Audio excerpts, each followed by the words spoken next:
नमस्कार, स्वागत है आपका एबीपी न्यूज में। आपके साथ मैं हूं अखिलेश आनंद। देश के पूर्वोत्तर इलाके में ड्रग्स के खिलाफ आखिरी जंग शुरू हो गई है।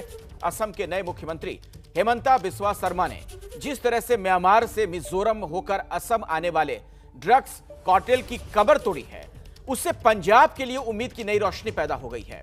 पंजाब जो कि ड्रग्स का ऐसा शिकार बन चुका है, इसके ज्यादातर युवा और अधेड़ आज की तारीख में ड्रग्स की चपेट में आ चुके हैं। यह जानकारी मिली है कि म्यांमार से मिजोरम के रास्ते ड्रग्स पंजाब ही पहुंचाए जा रहे थे।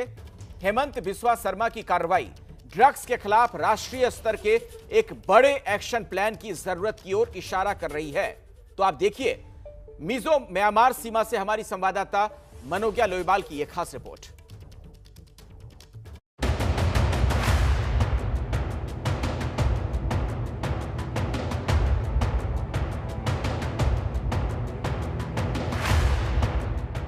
पहले पाकिस्तान,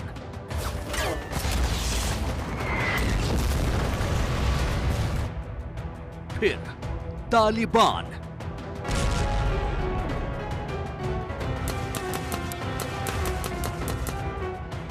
और अब म्यांमार से बरास्ते असम।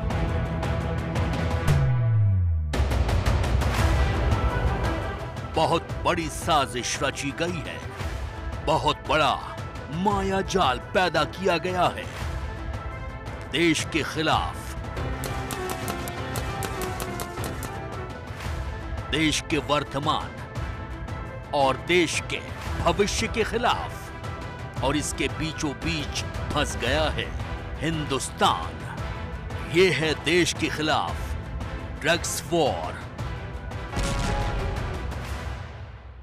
ये ड्रग्स का वो शिकंजा है जिसमें देश के युवा फंसते जा रहे हैं। देश का भविष्य अंधेरे में जा रहा है। नमस्कार, मैं हूं मनोज्ञा लोईवाल। पूर्वोत्तर भारत के उन इलाकों से जो ड्रग्स से प्रभावित रहे हैं, ड्रग्स की मार झेल चुके राज्य अब पलटवार कर रहे हैं। जरा सोचिए इस बात को कि एक राज्य का मुख्यमंत्री खुद कहे कि वो ड्रग्स का अंतिम संस्कार कर रहा है, वो भी एक ऐसा राज्य जिसे ये पता है कि वो आसपास के पड़ोसी राज्यों से सीमा के विवाद में लगातार उलझा हुआ हो और इसी का फायदा उठाकर अंतर्राष्ट्रीय सीमा पर ड्रग्स की खेप पे खेप आ रही हो। पूर्वोत्तर भारत के कई इलाके ड्रग्स की चपेट में रहे हैं, लेकिन एक के बाद एक हजारों, सैकड़ों, लाखों इन युवाओं का भविष्य अंधेरे में जाने से बचाने के लिए जब इस तरह की मुहिम चलती है तो उम्मीद की किरण भी जगती है। असम में मिजोरम के रास्ते ड्रग्स की खेप आने के आरोप के बाद मिजोरम ने यह कहना शुरू कर दिया है कि ये ड्रग्स उसके इलाके में बाकी के राज्यों से आ रही है। हकीकत जो भी हो, ड्रग्स आ रही है। इसे साबित करने के लिए हेमंत बिस्वा शर्मा ने ट्वीट भी किया। पिछले 2 दिनों में 163.58 करोड़ रुपए की जब्त की गई दवाओं को नष्ट करना ड्रग्स के कारोबार में शामिल धन की मात्रा को दर्शाता है। हम पूर्वोत्तर भारत से नशीली दवाओं के खतरे को खत्म करने के लिए मणिपुर और मिजोरम के साथ समन्वय में काम कर रहे हैं। मध्य असम के 3 जिले नागांव, होजाई और मौरीगांव ड्रग्स के नए रूट के तौर पर उभरे हैं। ड्रग्स की दुनिया का एक स्वर्ण त्रिभुज असम से बेहद करीब है। ये त्रिभुज बनता है म्यांमार, लाओस और थाईलैंड की सीमाओं के बीच के क्षेत्रों से। इसी वजह से असम मादक पदार्थों की अवैध तस्करी के लिए एक पसंदीदा राज्य बन गया है, ड्रग्स के इंटरनेशनल अंडरवर्ल्ड की नजर में।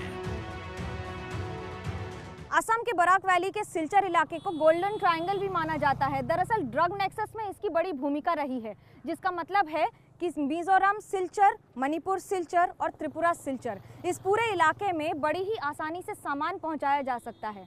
मिसाल के तौर पर जिस याबा टैबलेट की कीमत 1 रुपए से कम बांग्लादेश में होती है, उसकी भारत आते ही कीमत हो जाती है 4 रुपए, और बांग्लादेश फिर भेजने के बाद उसकी कीमत हो जाती है 8 रुपए। इस बात से आप अंदाज़ा लगा सकते हैं कि किस तरह से ये पूरा नेक्सस चलता है और किस तरह से ड्रग्स के ज़रिए इस रास्ते का इस्तेमाल होता है और इस रास्ते के ज़रिए ड्रग्स की सप्लाई होती है। ये सबको मालूम है कि म्यांमार से प्रतिबंधित दवाएं और हेरोइन मुख्य तौर पर 2 सीमावर्ती राज्यों मणिपुर के मोरेह और मिजोरम के चंफाई जिले के जरिए असम में दाखिल होते हैं और गुवाहाटी के माध्यम से देश के विभिन्न हिस्सों में अपना रास्ता खोजती हैं। पूर्वोत्तर भारत में हथियारों के तस्करों, दवाई के तस्करों और उग्रवाद में लगातार संबंध की पुष्टि होती रही है। अब ऐसे में बांग्लादेश के जरिए कोडेन कफ जैसी फार्मास्यूटिकल दवाइयों को भी भेजा जाता रहा है और असम और पूर्वोत्तर राज्यों के जरिए पूरे देश में फिर इन्हें सप्लाई किया जाता है। हाल ही में मादक पदार्थों की बढ़ती बरामदगी इस बात की लगातार पुष्टि भी कर रही है। हमारे मन में एक आशंका है जो कि फैक्ट बेस्ड है कि अचानक से इतनी जो रिकवरीज हुई हैं, सीजर्स हुए हैं, उससे ऐसा लगता है कि वो जो पैसे का फ्लो था वो बंद हो गया है। बंद नहीं भी हुआ है तो बहुत बड़ी संख्या में कम हो गया है। इसकी वजह से हो सकता है कि उस पूरे प्रोसेस से ध्यान हटाने के लिए आसाम पुलिस का, क्योंकि आसाम पुलिस का जो मुहिम चल रहा है ऑर्गेनाइज क्रिमिनल एक्टिविटीज़ के विरुद्ध, उससे ध्यान हटाने के लिए ये बॉर्डर स्कर्मिश इस समय अचानक किए जाने की हमको आशंका है। इसको ये इन्वेस्टिगेशन होगा, उसमें ज़रूर निकलेगा।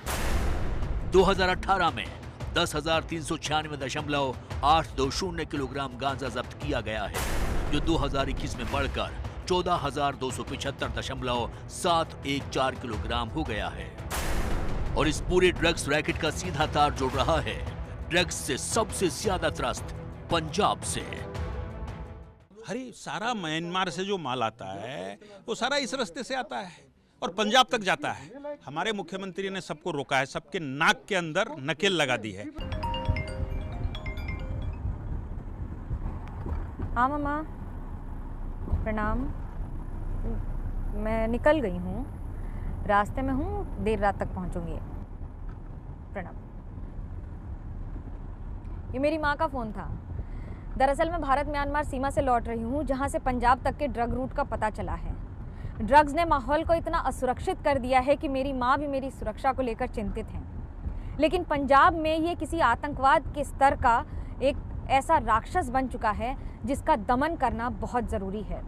कर्नल दानवीर अपनी तफ्तीश में क्या पा रहे हैं और उनको क्या मिला है, देखिएगा पंजाब की समाधान वाली सेना, सिर्फ एबीपी न्यूज़ पर।